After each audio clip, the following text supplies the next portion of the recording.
She thought it was just another long night in the emergency room, until a stranger bleeding out and seconds from death was rushed in. With no blood available, one young nurse makes a split-second decision to donate her own, unaware that this man isn't just any patient. He's a single father, and their lives are about to become forever connected in ways she could never imagine. What begins as an act of kindness turns into a journey of healing, love, and an unexpected second chance at family. If you're new to the channel, please subscribe, give this video a like, and tell us in the comments where you're watching from. Now let's jump into the story. The emergency room pulsed with chaos. Monitors beeped non-stop. Phones rang across desks. The smell of antiseptic filled the air, mixing with the faint scent of blood. A stretcher rolled past. A nurse shouted for help, and the automatic doors slid open again with a sharp whoosh. Claire didn't flinch. She moved through the room like it was an extension of her own body. Gloves on, hair tied back, steps quick, but steady. After 6 hours on her feet, most people would have slowed down. Claire only moved faster. "Room 5 needs stitches," someone called out. "I'm on it," she answered, already halfway there. Then the main doors burst open again. 2 paramedics rushed in, pushing a gurney. On it lay a man, mid-30s maybe. His shirt was soaked in blood, a deep wound on his stomach wrapped in loose gauze that barely held. Male, late 30s. "Car accident on Highway 12. He's lost a lot of blood. BP's dropping fast," one of the paramedics shouted. Dr. Dawson, the senior ER physician, was already putting on gloves. "Get him to trauma 2. He's AB negative." Another nurse yelled from the computer station. Her voice tightened. "We don't have any more units. Last bag was used 30 minutes ago." Dr. Dawson swore under his breath. "Call the blood bank again, see if another hospital can send a unit." "There's no time," said Claire. Her voice was calm, but her heart skipped. Everyone turned toward her. "I'm AB negative," she said. "I'm cleared, no medications, healthy. Take it from me." Dr. Dawson looked at her for a long second. "You just came off another trauma." "I'm fine," she said, stepping forward. "He won't make it if we wait." He nodded once. "Get her to transfusion, now." They didn't waste another second. In the back room, Claire sat down quickly. A nurse tied a band around her arm and slid the needle in. As the blood started to flow into the bag, Claire stared straight ahead, her breath steady. Her hand tingled, but she didn't care. Beside her, the nurse spoke softly. "You sure about this? Donating in the middle of a shift?" Claire gave a tired smile. "What's the alternative? Let him die because I'm busy?" The nurse didn't respond. She just placed a gentle hand on Claire's shoulder. The blood bag filled fast. Within minutes, it was being rushed down the hall toward the trauma bay. Claire was left in the recovery chair with a bottle of water and a cookie she didn't feel like eating. After just 20 minutes, she was back on her feet. Tiak, world tilted slightly as she stood, but she steadied herself with a deep breath and walked out. She passed the waiting area and paused near a group of paramedics resting between calls. "She's with a neighbor now," one of them whispered. "Little girl, about 6. She was at her school recital when the crash happened. She keeps asking if her dad's going to be okay." Claire's heart tightened. She hadn't seen the man's face, didn't know his name. She'd only seen his blood leaking out too fast and the hollow look in the paramedics' eyes when they brought him in. Now she knew just one more thing. He had a daughter, a little girl, waiting. In the break room, Claire sat alone, her fingers still tingling slightly from the donation. Her body ached, but her mind spun faster than her pulse. She thought about the man lying unconscious on the table, the little girl waiting for him to wake up.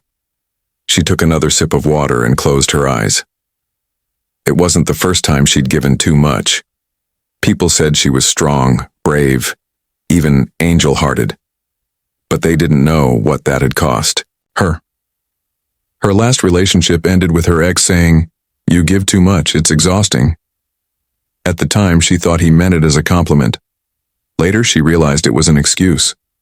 For using her, for taking her kindness and twisting it into something that felt like weakness. Still, she hadn't stopped giving. Claire just gave more carefully now.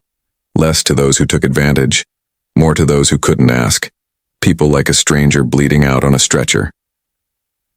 She got back to work, moving quietly from patient to patient, keeping her mind focused. The hum of the hospital comforted her in a strange way. She liked the order, the purpose. Here she didn't have to wonder if what she was doing mattered, because it did. Hours later, near sunrise, Claire spotted Dr. Dawson walking out of the trauma bay. He looked exhausted but gave her a nod. "He made it," he said. "He's stable. You saved him." Claire didn't smile, but she gave a small nod. "I just did what needed to be done," she replied. But she felt something stir deep inside, a quiet sense of peace, not pride. Just a knowing that tonight she had kept someone's story from ending, and that was enough. The hospital courtyard was unusually quiet for a Saturday afternoon. Soft rays of sunlight filtered through the tall windows, warming the stone benches and flowering shrubs that lined the walking path. Children from the pediatric wing played nearby, their laughter rising like music against the silence of medicine. Claire had stopped by on her day off. A cardboard box filled with donated picture books rested in her arms. She made this trip every month, dropping off fresh stories for the reading corner. It gave her a reason to return when she didn't have to. She placed the box down and turned to leave, but a child's bright laugh caught her attention. A little girl in pigtails was running across the grass, chasing bubbles that floated in the breeze. "Daddy, look, I caught two," she shouted, turning toward a man sitting on a nearby bench. Claire followed the sound of the girl's voice and froze. Man smiled back at his daughter, warmth in his expression, though his movements were careful. He winced slightly as he adjusted his position. His hand brushed his left shoulder where the fabric of his sweater stretched over a healing scar. Claire stared, heart suddenly thudding. That shoulder, that pain, that man. It was him, the man whose life she'd helped save weeks ago, the one who had arrived bleeding and unconscious, the one she gave her blood for. And now here he was, alive, smiling with his daughter beside him. She took a small step backward, not wanting to be noticed. Her eyes stayed fixed on him, drinking in the sight of his laugh, his life, his light. She hadn't known his name. She still didn't. But now she knew something deeper. He had made it. He was here. She could have turned away, walked back inside, left that quiet miracle untouched. But she didn't. A week later, she saw him again, this time in the hallway near the pediatric recovery unit. He was holding his daughter's hand as they waited for her checkup. Their eyes met in passing, and he gave her a polite nod. She nodded back, her heart fluttering strangely. They began running into each other more often, near the cafe, outside the elevator, by the vending machine where the snacks were always stale and overpriced. Each time the nods lasted a little longer. Then came a smile, then a soft hello. His name, she learned, was Emmett. His daughter's name was Ivy. Ivy had a laugh that filled the space around her like sunlight. And Emmett? He spoke quietly, with a voice that carried kindness and weariness all at once. Claire noticed how he always watched Ivy like she was the only thing that mattered, not distractedly, not politely, but with full, focused love. One afternoon, they sat together on a bench outside the children's wing. Ivy was inside painting with volunteers. Claire had stepped outside for air. Emmett sat beside her, a coffee in his hand.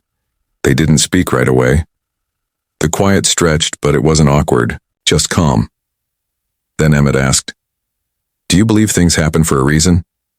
Claire turned to look at him. "I'm not sure," she said after a moment.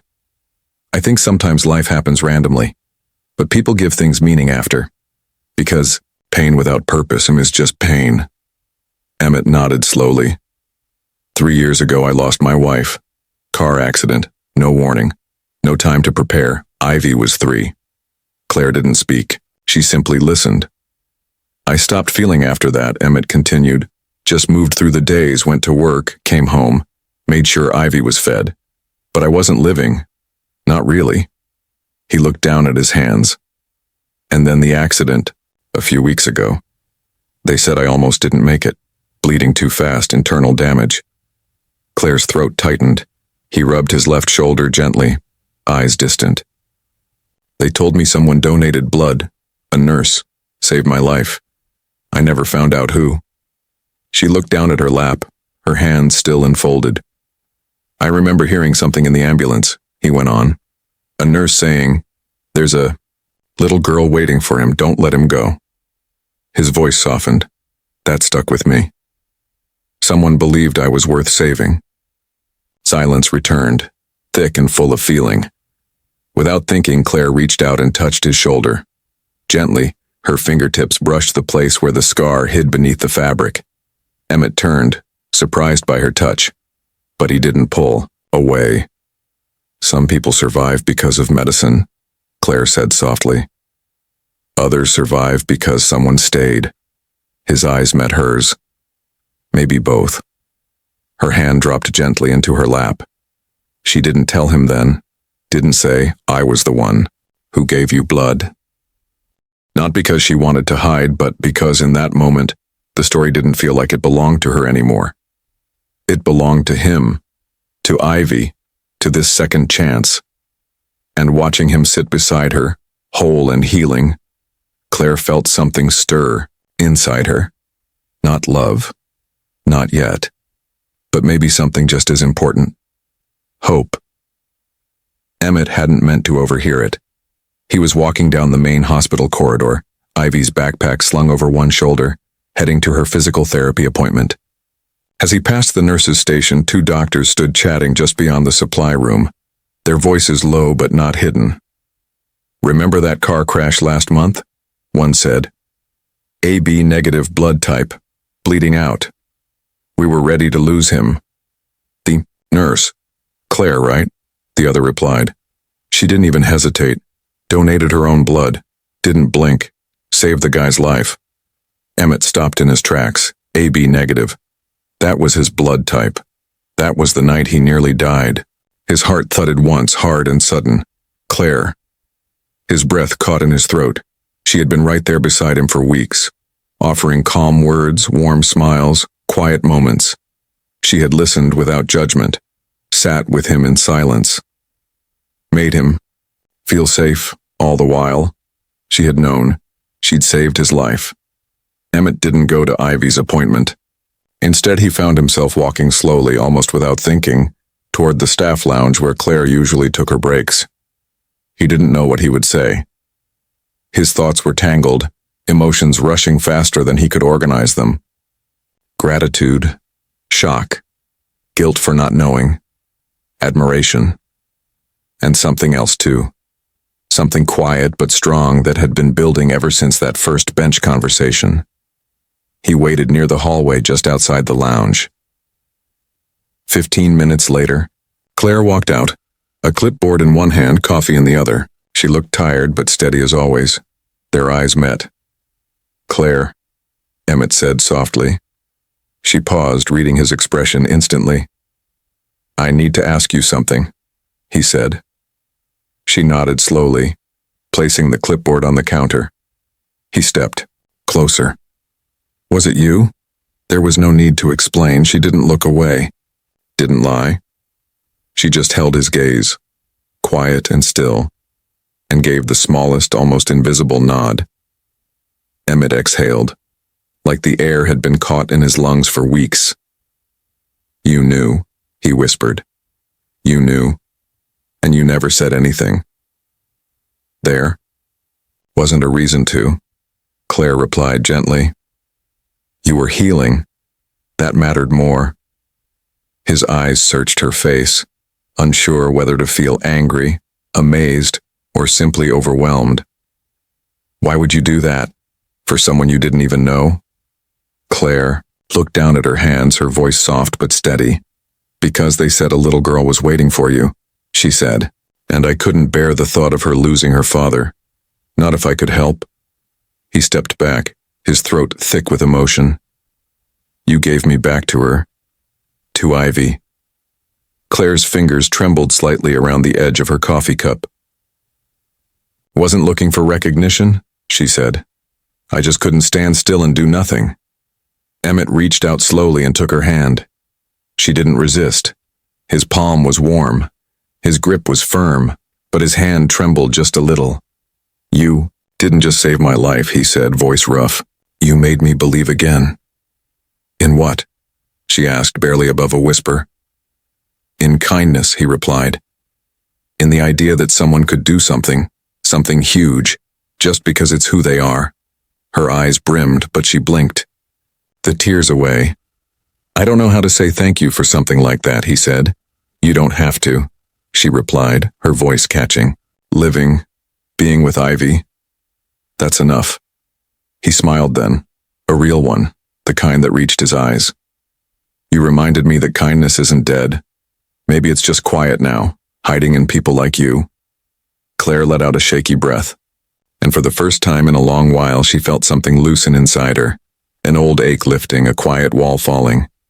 Not everything needed to be explained.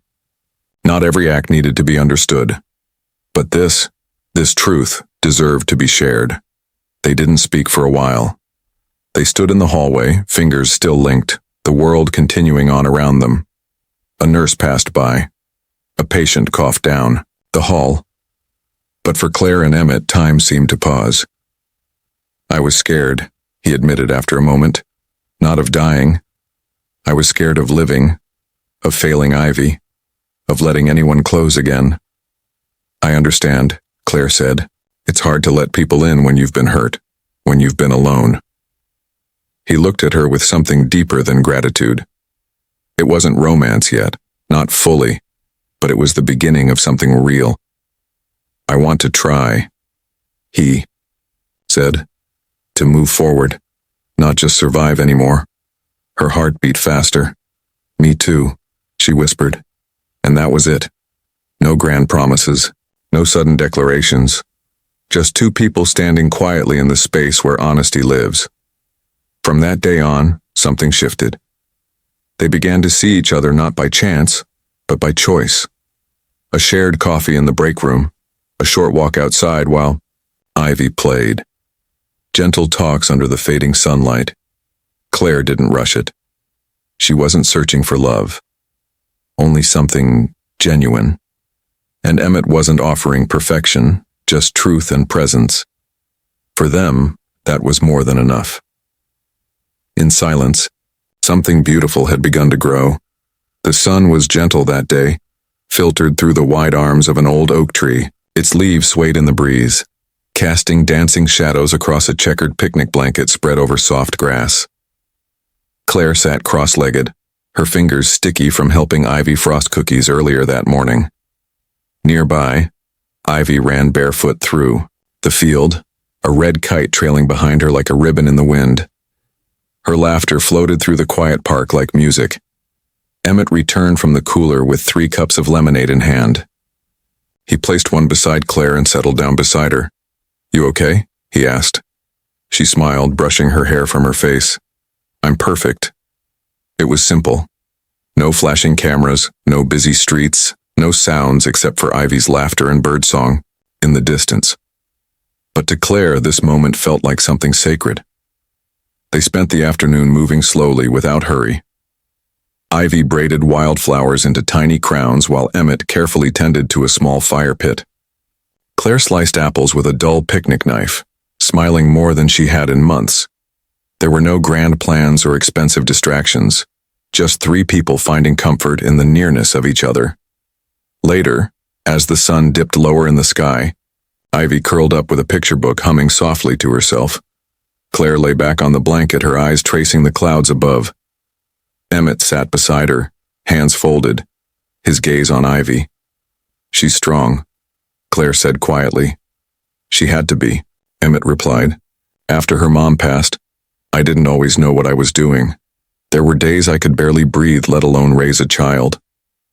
"You did more than survive," Claire said. "You stayed, you showed up." Emmett turned to her. "I had help." She didn't ask what he meant, she didn't need to. Ivy suddenly scampered over and plopped into Claire's lap. She rested her head against Claire's chest and wrapped small arms around her waist. "Cuddle break," she announced. Claire chuckled, caught off guard but deeply moved.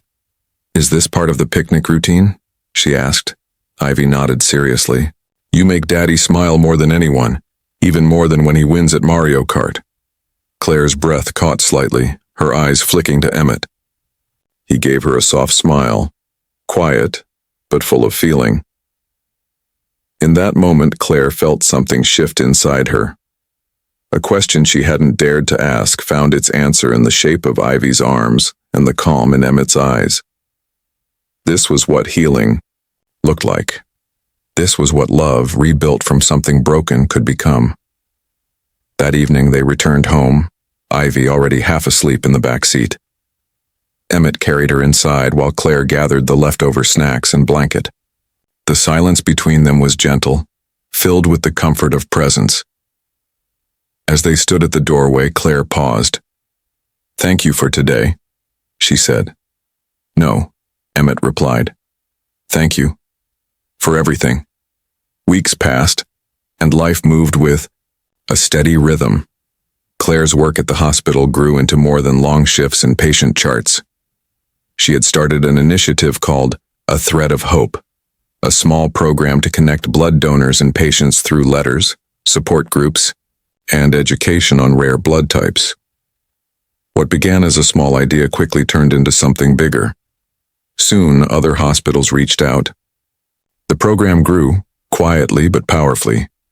Emmett, now fully recovered, used his background in communications to help promote the cause. He shared his story, not for attention, but to remind people that one quiet act could change everything. And then came the day of the first annual community blood drive. The hospital courtyard had never looked so alive. Canopies stretched across the grass, strung with tiny lights. Red balloons floated at each table. Volunteers wore shirts that read, "One drop, one story." Claire stood by the stage in a soft blue dress, a clipboard in one hand, her heart full. She scanned the crowd.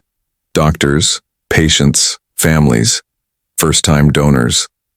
And there, near the front row, was Emmett, holding Ivy's hand. When it was time, Claire stepped to the microphone. Her voice was calm, but it carried weight. "Thank you," she began. "Not just for showing up, but for believing. This started as one small act of kindness. Now it's a movement." Applause followed. Then Ivy stepped forward, holding a piece of paper, her pigtails bouncing. She climbed onto a small stool and spoke into the microphone. "My name is Ivy," she said clearly. "I'm 6, almost 7. My daddy is here because someone gave him blood when he really needed it. That someone is Claire." Claire blinked fast, her eyes stinging. Ivy smiled. "She's not just a nurse, she's kind and brave, and she makes the best pancakes during sleepovers." Laughter rippled through the crowd. "And I just want to say," Ivy finished, her voice quieter now, "I love my daddy, and I love Claire, too." Tears shimmered on Claire's cheeks. Then Emmett stepped onto the stage, smiling nervously. In his hand was a small velvet box. The crowd quieted. He turned to Claire, his eyes shining. "I don't know how long life will be, but if I get to spend it walking beside you, I know every second will matter." He opened the box. Inside was a ring, simple, golden, with a red gem in the center like a heartbeat. "Will you marry me?" he asked. Claire didn't speak. She only nodded, tears falling freely now, and whispered, "Yes." As the crowd cheered, Ivy rushed forward and hugged them both. There under the lights, with hands held and hearts open, they stood not as a nurse and a patient, but as a family. Sometimes the smallest act, one drop of blood, one quiet choice, can become the promise of forever.